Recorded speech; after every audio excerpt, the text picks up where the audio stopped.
So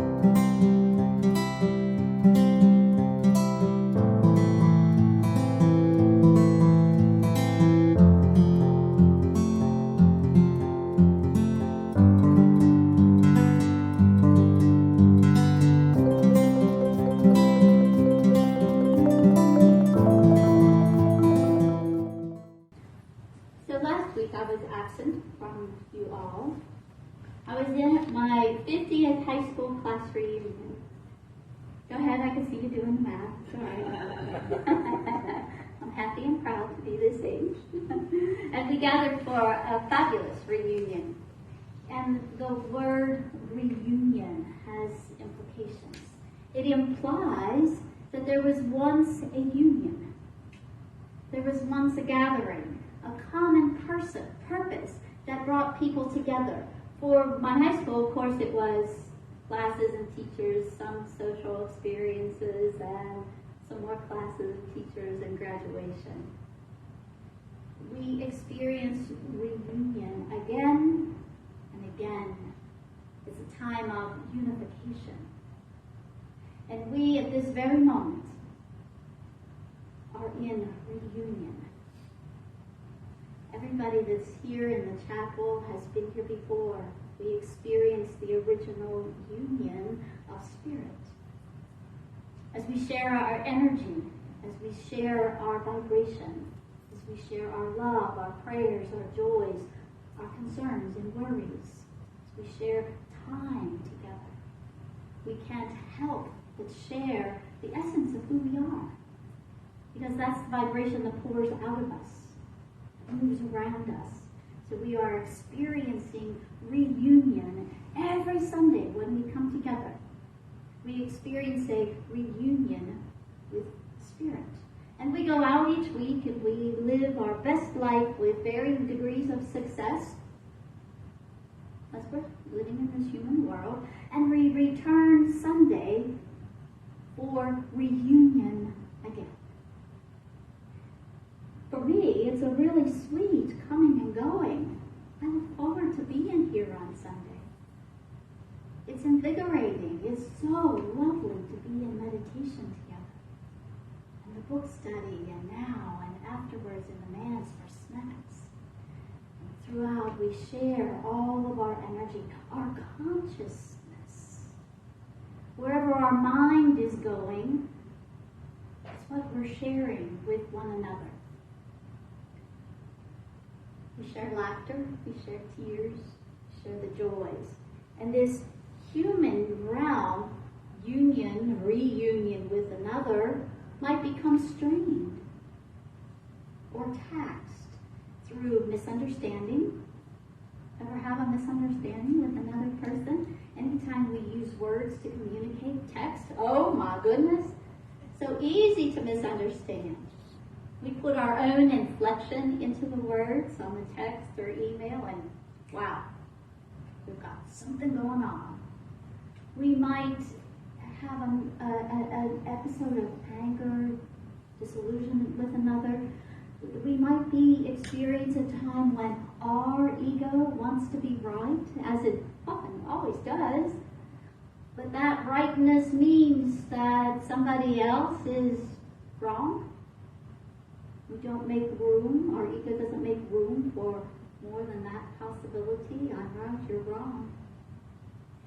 Or hurt feelings. Or fear. We can have separation from one another. Any thought or feeling that moves a person outside of our heart. And we can experience that on any given day. Because after all, we are spiritual beings living in this very human realm. And when this happens with family or friends or co-workers, it can be upsetting to us. And we can reunify those relationships. First, by being really honest. Not with the other person, with ourselves. Being really honest in our role, our participation in that experience that caused a separation. the only way. You know, we're the only person that we can change, right? Anybody else tried to change another?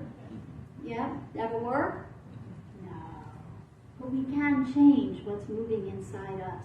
So once we're honest and open about what's going on in here, we can nurture it, we can love it, we can heal it, we can let it go, and then we are pouring our love into the experience rather than our own fear, anger, hurt, and all of those other things. And by being honest with our desire to re-engage in that relationship, there's nothing that says that you have to. We have our free will by being compassionate and forgiving, first with ourselves, because we can only be compassionate and forgiving with others to the same degree that we are compassionate and forgiving with ourselves. And by being open to allow grace, that effusive feeling of grace to move into us and between us as individuals. Grace allows wholeness in that relationship to be restored. So we might work and decide for reunion with another or not. We have free will to do that. And we may also experience that profound union with the Spirit, the divine, God, whatever name you use for that essence and energy that moves through all the universe. Whatever name you have for that which is the source of all love, that which is the cause of all life, whatever name you call that, you may feel that deep, intimate, rich, profound intimacy with that essence. And we may sometimes feel those moments slip away. And we long to have it back. We seek to regain it. And we can create that reunion with the Spirit. After all, it's not God that went anywhere. It's not God that closed eyes, turned back.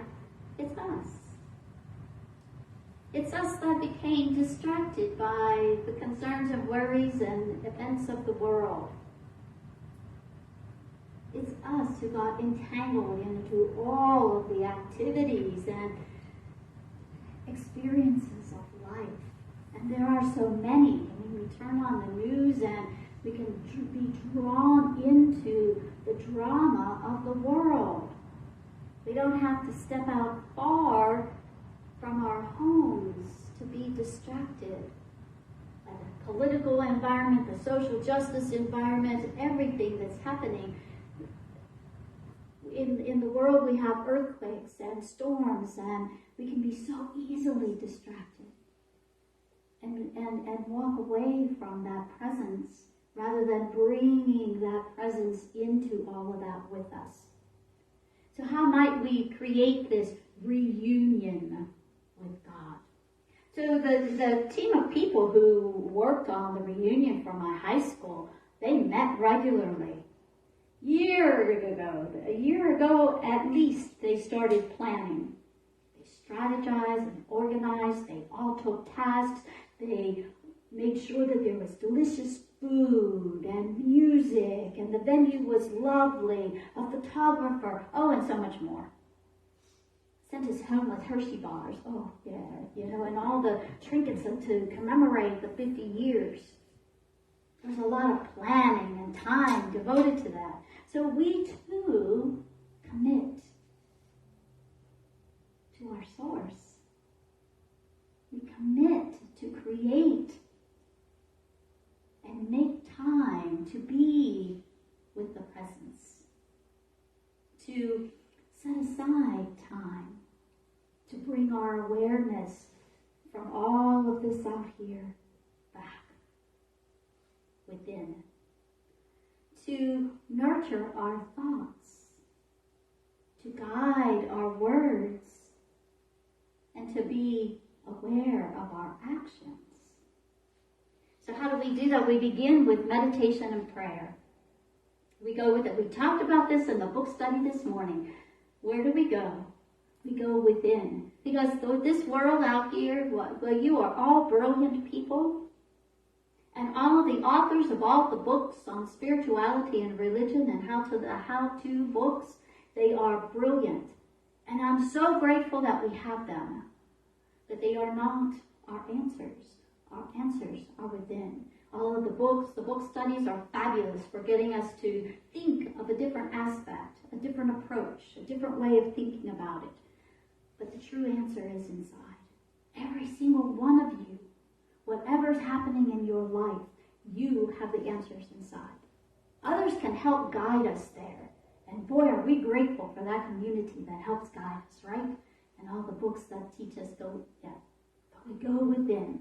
And we do that with prayer and meditation to reunite our awareness with the divine. To guide our thinking back into oneness with the divine. Just as we would call a friend to reconnect, have lunch with a friend to reconnect and catch up, so too we make that time to sit with the presence, to sit in the silence. And Matthew 6:7 says, when you pray, go into your room and close the door. We're not going out to the coffee shop. We're going into our room, that inner chamber of ourself. That's where we're going to pray and to meditate. And to me, this means that I make the time, I create the time to be in communion with the divine. And some people might talk aloud, as they would talk to a dear trusted friend. Some people speak in the silence. Some sit in the silence and allow the stillness to guide them. Some walk mindfully outdoors. Some garden. Some take a long motorcycle ride down an open highway. There's many ways to connect with that source. Whatever way works for you is what's right for you. And you know that. You know how to do that. It's not so much how we connect with source, but that we connect with source. That we carve out time in our day, that we schedule time. We schedule time to have our nails done, our hair done. We schedule time for our doctor appointments, dental appointments. Schedule time for yourself to be in the most sacred space, to be in those moments of true communion with God. Anything that causes us to pause, to stop, to step away from the noise and confusion and into that realm. So remember a couple of weeks ago when we talked about the prayer for protection and we sat and connected with the presence? It's really that easy. It's really that easy to do. And we did that in meditation today. We connected with that presence. Noticed the distractions and then reconnected. Notice the distraction and reconnected. We can do that. We can also create a reunion with our God by being out in nature. Walk through a museum or listen to inspiring, uplifting music. Whatever ignites that feeling. You know that feeling of oneness? Who's had it today? Yeah, we've had it during the meditation a couple of times today. Whatever ignites that, what does it for you? What ignites that feeling of oneness for you? Anything? For me, it's sitting outside, leaning up against a tree, feeling the wind, feeling the sunshine, hearing the birds and the cicadas And sometimes the tree frogs, all that sound reminds me of the mystery and magical nature of the divine. All of that is part of God. Sitting in the stillness, sitting in the silence is always a great way for reunion with our God. Just yesterday I was walking my pup Rosie, and we left the development I live in and turned left. And on the left of that road, it's a paved road, are trees and some woods, and on the right are some trees and some woods, so it's, that loveliness. And overhead circled a hawk. A little further down, 3 deer were standing on the side of the road. Their bodies were poised for takeoff, but their heads were turned towards us. And they watched us as we walked closer and closer and closer. And then off they went when they no longer felt safe. And into the woods they went. Oh, the beauty of nature, and a reminder of that magical essence that's in everything. For me, it's a close-up intimacy with God when I get to sit in nature. Hear the cold, moist dirt after a rain. And that takes us to gratitude. Gratitude can connect us once again with the divine really quickly. So without giving it a thought, what's the first thing that comes to mind that you're grateful for today? Being here. In this community, indeed. Yeah. And I'm sure that there are other things. Every single day, just the fact that we wake up and have another breath to take, another day to be that presence. There's so much that we can be grateful for. And 1 Chronicles 16 says, "Oh, give thanks to the Lord, for the Lord is good. His steadfast love endures forever." And when we trust and believe that, and allow ourselves the gift of feeling that, we can sit in gratitude. And one of my very favorite verses, Psalms 118:24, "This is the day the Lord has made. Let's rejoice and be glad in it." Pausing for thoughts of gratitude shifts our energy. And that doesn't take away from the confusion, the chaos, the stuff that happens in life. People become ill. Life happens. We lose people and things that we treasure. And it can be difficult sometimes. We all face the ups and downs, the ins and outs of life. Some things we can make sense of over time, and some things remain a mystery for all of our lives. And yet, even in those moments, if we can find a morsel to be grateful for, even if it's the next breath.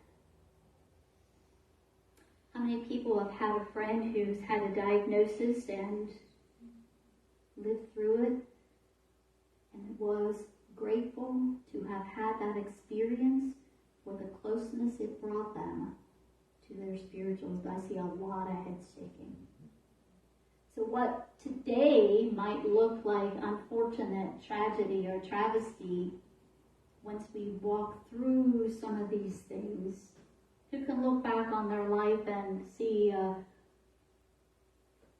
unpleasant experience, but today, oh yes, that fit perfectly into the unfolding of life.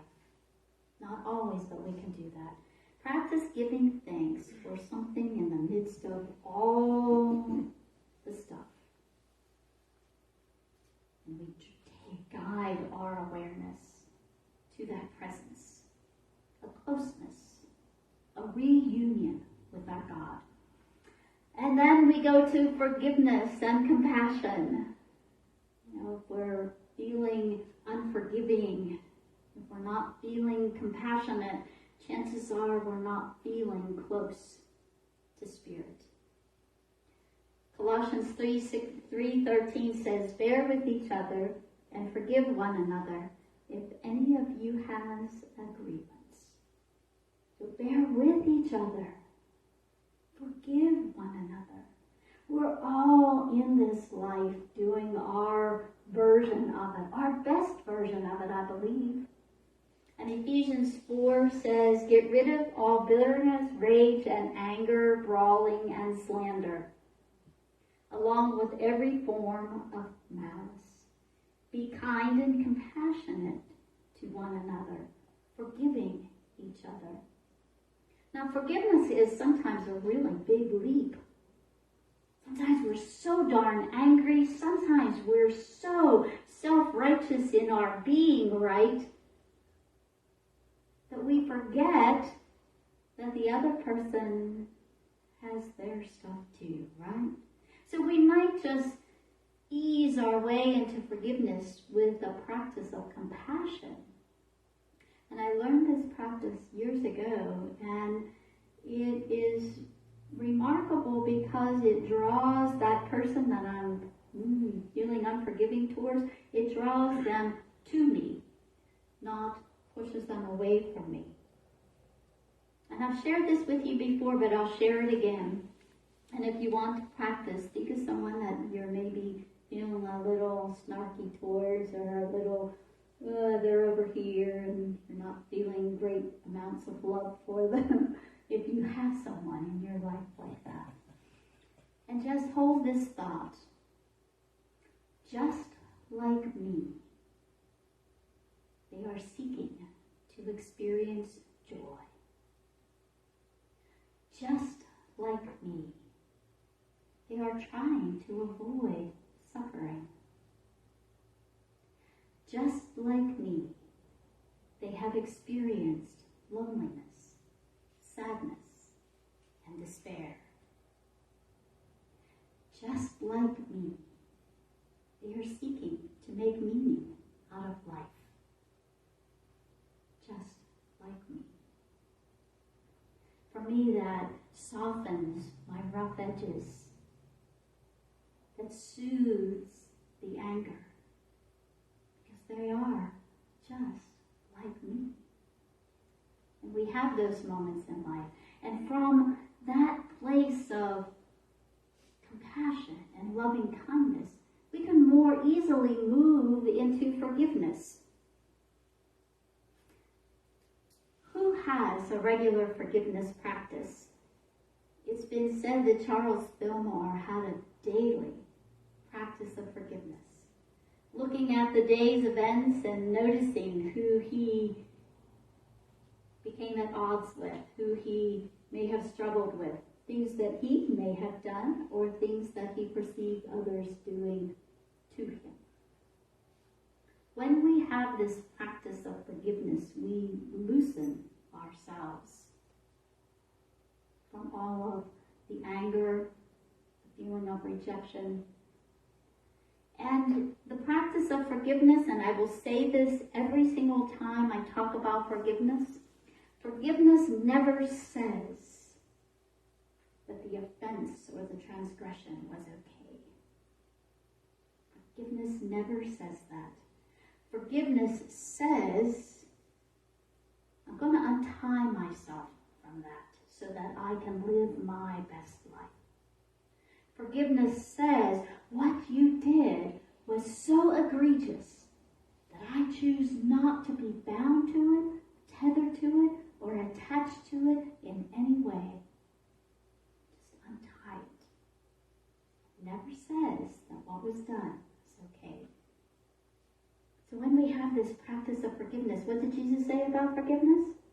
When asked by the disciples, should I forgive my brother? Notice it was brother. Should I give my brother or sister 7 times? Imagine Jesus laughing at the mere idea of it taking 7 times to forgive somebody. No, he said, 70 times 7. And what that means is until completion. 7 is the number that represents completion. So we forgive 70 times, 7 times. We forgive until there's nothing left to forgive. That might take 10 days. That might take 17 years. Just saying. Sometimes, however long it takes, keep at it. Keep letting go. Keep letting the healing happen, the releasing of it. Practice it until there's nothing left to forgive. For me, I know that my forgiveness is complete when I can express gratitude for the person or the experience and the lesson that it taught and the gift that it brought. That's just one barometer. You know in your heart, you know in your spirit when your forgiveness is complete. Now we can also see the good in others and in life experience. I think we have a unity principle that says a spark of divinity is in us and in all beings, right?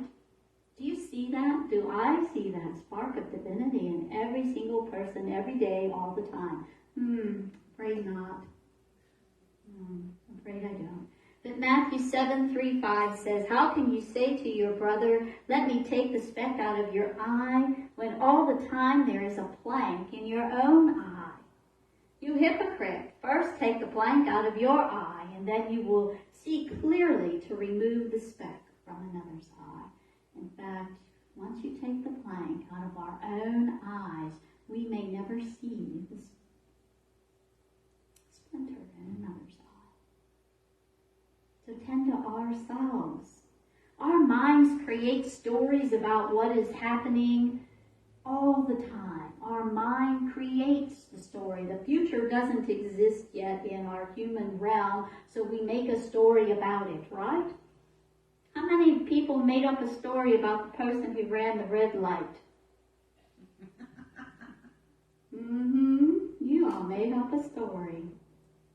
We don't know what's going on. We don't know what the future holds. We create a story of drama and negativity, and it becomes settled in us.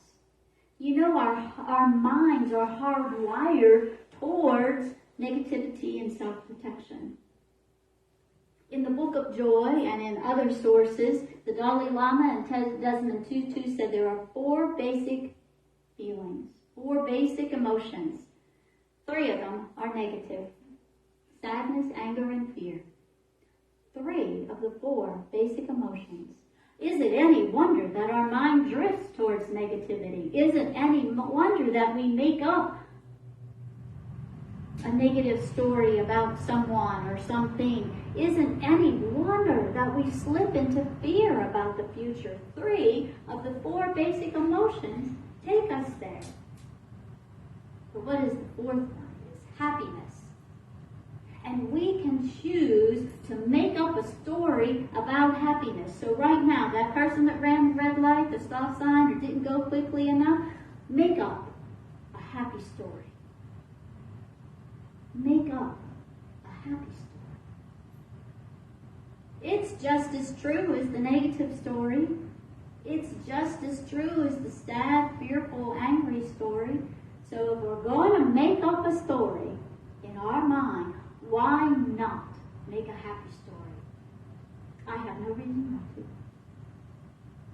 It's conscious effort to create a story of happiness, joy, and positivity.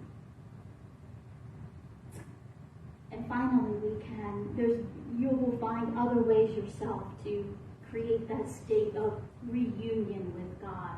But we can accept this present moment and live mindfully. We can accept what's happening in this very moment. We can stop living in the past. We can stop worrying about the future. And we can live right here, right now, because this is the only moment, this is the only breath we have. So if you're at home or you're here, pause for this very moment and just notice this moment. The present moment is a wonderful moment, is it not?